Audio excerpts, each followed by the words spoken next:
लेकिन अब सीधे हम चलते हैं हमारी संवाददाता मौसमी के पास और वो आपको कांग्रेस का पर्सपेक्टिव अभी बता रही हैं और उनके साथ एक बहुत ही विशेष मेहमान हमारा इंतजार कर रहे हैं। मौसमी।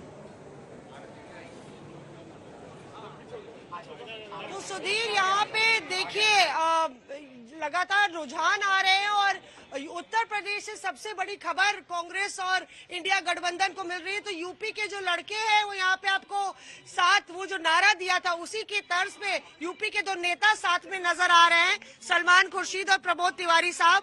तो क्या अर्ज करना चाहेंगे सलमान साहब?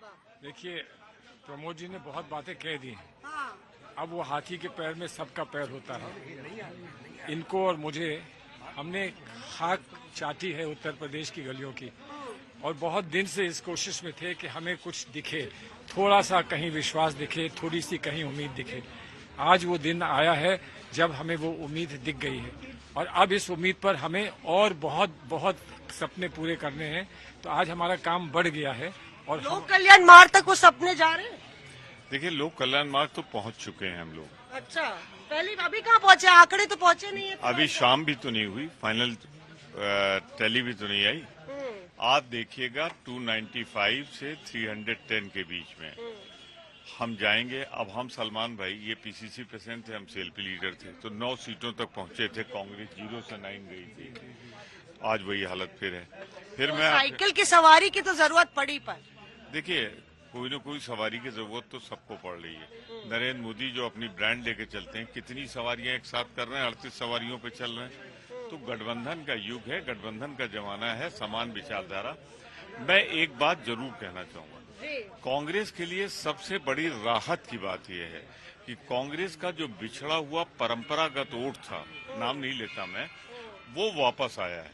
ये अगर आपको देखना है तो आप देख लीजिए, जिनके पास ये था उनके वोट प्रतिशत कम हुए हैं, हमारे पास आए। जो राम को लाए हैं हम उनको लाएंगे, ये नारा बीजेपी ने भरा था। क्या आपको लगता है प्रधानमंत्री नरेंद्र मोदी ही प्रधानमंत्री बनेंगे अगर 272 के पार बीजेपी नहीं जाती? जो पहला सवाल आपने पूछा और दूसरा सवाल पूछा, उसमें बहुत अंतर है। जो राम को लाए हैं उन्हें हम लेकर आएंगे। तो जिनको लेकर आ रहे हैं, हो सकता है ये एक संकेत है कि वही राम को लाए थे।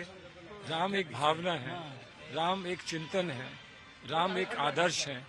और आज अगर लोगों ने ये सब मानते हुए कांग्रेस पार्टी को फिर से पुनर्जीवित किया है और अलायंस को इस दफा अपना आशीर्वाद दिया है, तो उसमें ये भी तो हो सकता है किस्सा कहीं कि राम को जो स्वीकार कराया है सबने राम एक किसी के नहीं है, एक पंथ के नहीं है, एक परिवार के नहीं है, एक धर्म के नहीं है।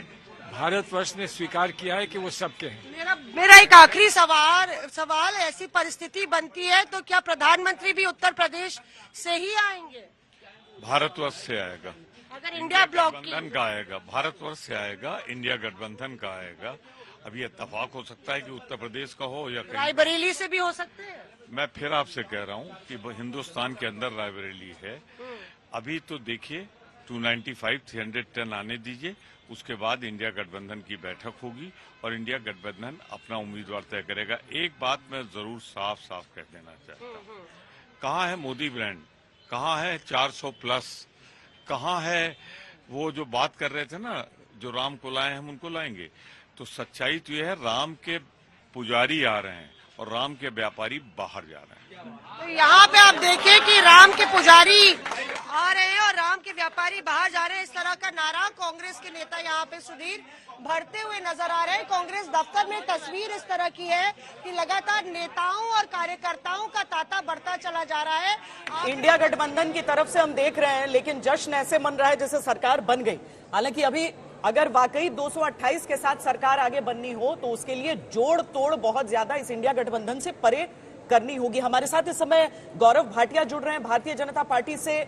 और गौरव जी, जिस तरह से 296, लेकिन उससे बढ़कर ये बात कि भारतीय जनता पार्टी अकेले अपने दम पर 272 नहीं, आप भी इंतजार करना चाहेंगे अभी, या फिर लग रहा है कमोवेश यही स्थिति रही तो कहीं चिंताजनक न हो जाए?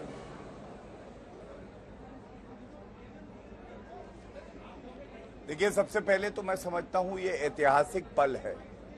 ऐतिहासिक पल क्यों है?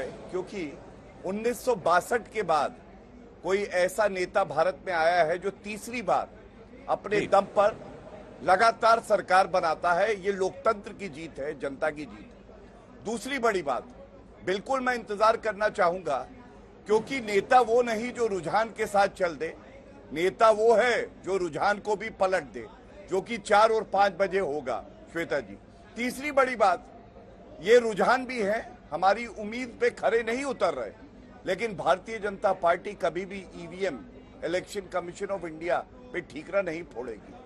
जो भी जनता तय करेगी वो देश हित में होगा, यही हमारी सीख है। और मैं एक बात कह के अंत करूंगा, आत्मचिंतन करना चाहिए उस घमंडिया गुट को जो कल तक मीडिया को कोस रहा था, इलेक्शन कमीशन ऑफ इंडिया को कोस रहा था, मोदी जी को कोस रहा था, ईवीएम को कोस रहा था। क्या अब वो किस मुंह से बाहर आके वक्तव्य देंगे, आप बताइए। तो कहना सतर्क कर दिया था, इसीलिए ऐसे नतीजे आ रहे हैं।